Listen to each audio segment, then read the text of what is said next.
AGT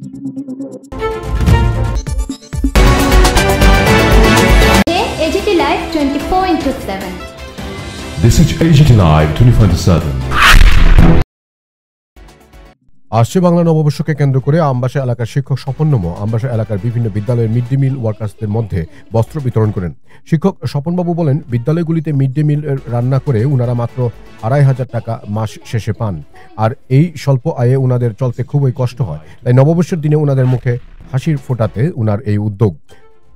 পাশাপাশি স্বপনবাবু আরও বলেন, আগামী দিনে সরকার যেন তাদের মাসিক যে অর্থ মিড ডে মিল রান্না করে উপার্জন করেন সেই অর্থ বৃদ্ধি করার নিয়ে চিন্তা ভাবনা করেন। তিনি বলেন, রাজ্য সরকার রাজ্যের গরিবদের উন্নয়নের জন্য বিভিন্নভাবে সহযোগিতা করার চেষ্টা চালিয়ে যাচ্ছেন, তাদের অর্থনৈতিক অবস্থার উন্নতি করার জন্য কাজ করে চলছে।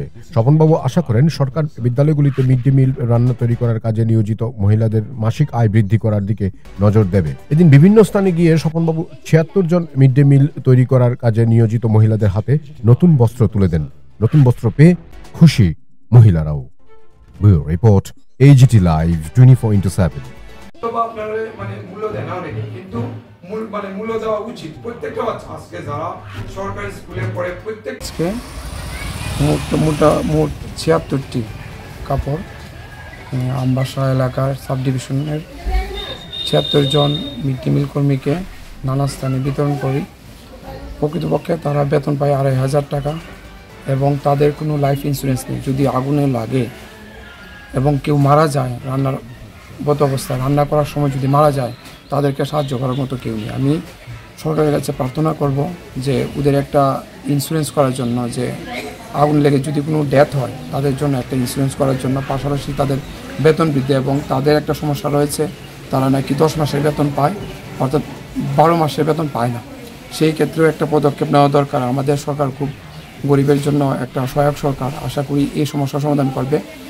এবং এই নতুন যে বছর আসছে বাংলার, এই বাংলার নতুন বছরে ওরা এই নতুন শাড়ি পরে আনন্দে মুখে হাসি উঠবে, এই জন্যই আমার এই প্রয়াস। এবং তাদেরকে সাহায্য করতে পেরে আমি খুবই গর্বিত।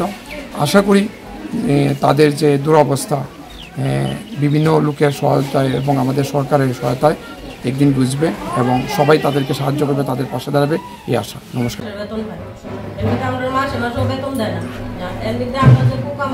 তারা তো কেউই আমরা কোনো সাহায্য কিছুই করে না। আমরা নাই ড্রেস নাই কোনো কিছু। আমরা তো তখন একটা অ্যাক্সিডেন্ট হয়ে মরি, তাছাড়াও আমরা কোনো একটা সরকারের কোনো আমরা খরচ পাইতাম না।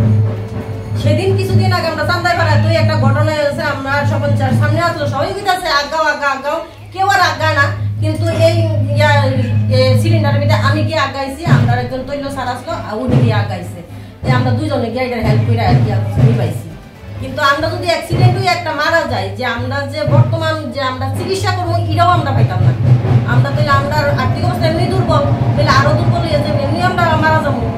এলাকে আমরা বুঝেছি, আমরা 12 মাসের বেতনটাও চাইতেছি। অঙ্গনার দিন কোন হেল্পার কোন ফাড়া যে যাবরা নেন তারা কোন বাজার সাফাই কর্মী কোন, সবেরই ড্রেস আছে, কিন্তু আমরা ড্রেস নাই।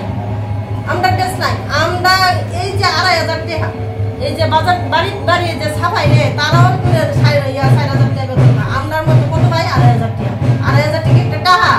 আমরা 10টার সময় গেল, আমরা কোনো একটা রেগার কাজ করতে পারি না, একটা কোনো কিছু করতে পারি না।